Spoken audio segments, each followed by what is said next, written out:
Standard 6, Subject English, Unit 1, Taste of India. Dear students, in last episode in Unit 1, Taste of India, we learned Activity 3. Now today we will going to learn Activity 4. Dear students, અગાઉ આપણે Unit 1 Taste of India માં Activity 3 સુધી અભ્યાસ કરી ગયા છીએ.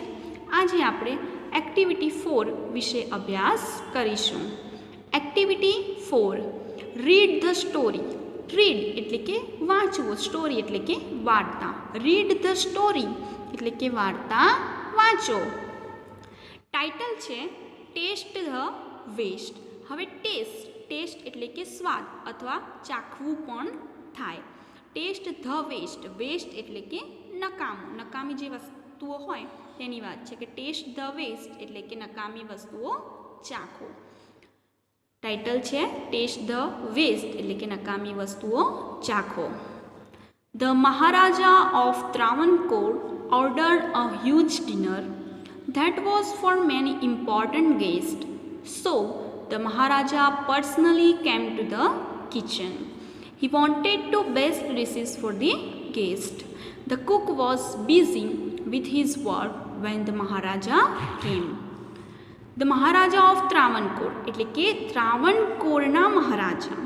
Ordered, અહીંયા જો ઓર્ડરની પાછળ ઈડી પ્રત્યય લાગ્યો છે એટલે આ તમારું જે ક્રિયાપદ છે એ ભૂતકાળનું રૂપ છે. ઓર્ડરનું ભૂતકાળનું રૂપ ઈડી લાગશે એટલે ઓર્ડર્ડ ભૂતકાળમાં ફેરવાશે. એટલે અહીંયા જે ક્રિયાપદ છે ઓર્ડર્ડ એ ઓર્ડરનું ભૂતકાળનું રૂપ છે. અ હ્યુજ ડિનર, હ્યુજ એટલે કે વિશાળ અથવા તો મોટું.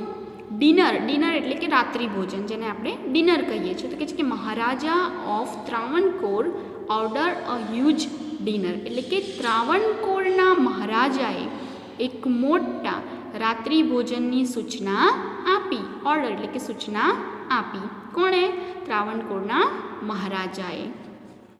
That was for many important guests. That was for many important guests. Important એટલે કે મહત્વના અને ગેસ્ટ એટલે કે મહેમાનો. અને આ જે રાત્રિ ભોજન હતું તે ઘણા ફોર મેની એટલે કે ઘણા મહત્વના મહેમાનો માટે હતું. આ જે રાત્રિ ભોજનની જે સૂચના આપી હતી મહારાજા ત્રાવણકોરે એ ઘણા મહત્વના મહેમાનો માટે હતું. So the Maharaja personally came to the kitchen. So એટલે કે તેથી, ધ મહારાજા પર્સનલી એટલે કે જાતે અથવા તો પોતે, કેમ ટુ ધ કિચન. આ કેમ જે છે એ પણ તમારું જે કમનું ભૂતકાળનું રૂપ છે. COME કમ એનું ભૂતકાળનું રૂપ થાય કેમ, CAME. એટલે આ કેમ જે છે એ પણ ક્રિયાપદનું ભૂતકાળનું રૂપ છે. એટલે કે છે કે so the Maharaja personally came to the kitchen એટલે કે તેથી મહારાજા જાતે કિચન એટલે કે રસોડામાં આવ્યા. કેમ ટુ ધ કિચન આવ્યા. He wanted best dishes for the guest. Wanted એટલે કે ઈચ્છા. હી વોન્ટેડ બેસ્ટ ડિશિસ એટલે કે ઉત્તમ વાનગીઓ.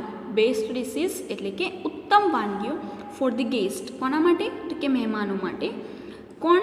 He wanted best dishes for the guest. તેમને મહેમાનો માટે ઉત્તમ વાનગીઓ જોઈતી હતી. કોને?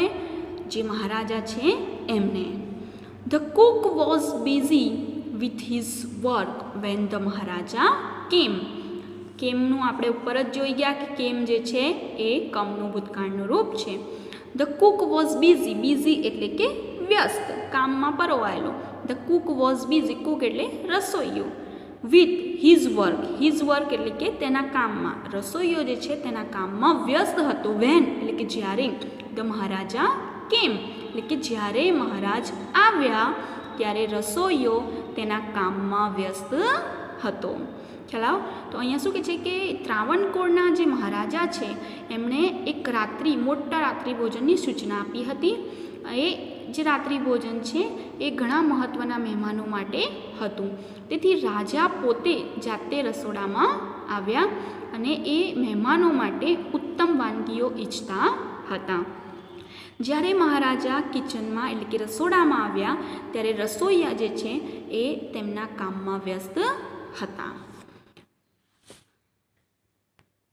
ને આગળ છે cook said, welcome my lord, I am happy to see you here.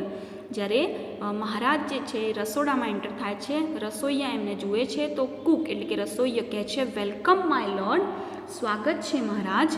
I am happy to see you here. I am happy, happy એટલે કે ખુશ, ટુ સી, સી એટલે જોવું અથવા તો જોઈને. હું તમને હિયર એટલે કે અહીંયા, હું તમને અહીંયા જોઈને ખુશ થયો અથવા તો ખુશ છું. King said, your dishes smell really good. King said એટલે કે રાજાએ કહ્યું યોર ડિશિસ એટલે કે તમારી વાનગીઓની, સ્મેલ એટલે કે સુવાસ, રિયલી એટલે કે ખરેખર, ગુડ સરસ છે. તમારી વાનગીઓની જે સુવાસ છે એ ખરેખર સરસ છે. Cook says thank you your majesty. Your majesty એટલે કે મહારાજ, રાજાને કહે છે યોર મજેસ્ટી. એટલે કુક રસોઈયો કહે છે કે આભાર રાજન અથવા તો મહારાજ. King says pointing to the scraps in the basket, what is there in the basket. King said એટલે કે રાજાએ કહ્યું pointing to the scraps in the basket. Basket એટલે કે ટોપલી. ટોપલીમાં જે વધેલી વસ્તુઓ હતી તેના તરફ નિર્દેશ કરતાં કહ્યું સ્ક્રેપ્સ એટલે કે વધેલી વસ્તુઓ, બાકી રહેલી વસ્તુઓ. સ્ક્રેપ્સ એટલે વધેલી અથવા તો બાકી રહેલી વસ્તુઓ. Pointing to the steps in the basket એટલે કે ટોપલીમાં વધેલી વસ્તુઓ જે છે એના તરફ નિર્દેશ કરતાં કહ્યું what is there in the basket. What એટલે કે શું, ઇન ધ બાસ્કેટ એટલે કે બાસ્કેટમાં, ત્યાં, ધેર એટલે કે ત્યાં, ત્યાં બાસ્કેટમાં શું છે એવું કોણે કહ્યું? રાજાએ પૂછ્યું. Cook said that is vegetable waste your majesty, I will throw it away. એટલે રસોઈયાએ કહ્યું કે that is vegetable waste. Vegetable waste એટલે નકામા અથવા તો વધેલા શાકભાજી છે. તે વધેલા શાકભાજી છે મહારાજ. આઈ વિલ થ્રો ઇટ અવે, હું તેને ફેંકી દઈશ. થ્રો ઇટ અવે એટલે કે ફેંકી દેવું. થ્રો એટલે ફેંકી દેવું. King says no no you can not waste all the vegetables, find a way to use them. રાજાએ કહ્યું નો નો, ના ના, you can not waste all the vegetables એટલે કે તું બધા શાકભાજી ફેંકીશ નહીં અથવા તો બગાડ કરીશ નહીં. ફાઇન્ડ એટલે કે શોધ અથવા તો શોધી નાખવું. અ way to use them, use એટલે કે ઉપયોગ, તેનો ઉપયોગ કરવાની રીત શોધી નાખ. શું રાજાએ જ્યારે પેલા ટોપલીમાં બાસ્કેટમાં જે નકામા અથવા તો વધેલા વેજીટેબલ્સ પડ્યા હતા એના વિશે પૂછ્યું તો રસોઈયાએ કીધું કે આ નકામા વેજીટેબલ્સ છે જેને હું ફેંકી દઈશ. તો રાજા કહે છે કે ના ના, તું શાકભાજીનો બગાડ કરીશ નહીં, તું એનો ઉપયોગ કરવાની કોઈ રીત શોધી નાખ. Cook says surely I will. એટલે રસોઈયાએ કહ્યું શ્યોરલી એટલે કે ચોક્કસ, આઈ વિલ હું શોધી કાઢીશ. એટલે રાજા એને કીધું કે તું શાકભાજી છે એ બગાડ ના કરીશ, તું એનો કોઈક ઉપયોગ કરવાની રીત શોધી નાખ. ત્યારે રસોઈયાએ કીધું કે ચોક્કસ મહારાજ, હું એની કોઈ રીત શોધી નાખીશ.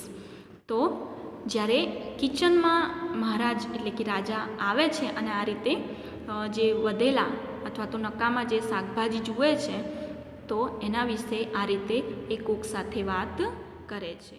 હવે જ્યારે રાજાએ નકામા જે શાકભાજી છે એ ફેંકવાની ના પાડી તો કુક જે છે એનો કઈ રીતે ઉપયોગ કરશે, એનામાંથી શું બનાવશે એ હવે આપણે નેક્સ્ટ એપિસોડમાં સમજીશું. Thank you.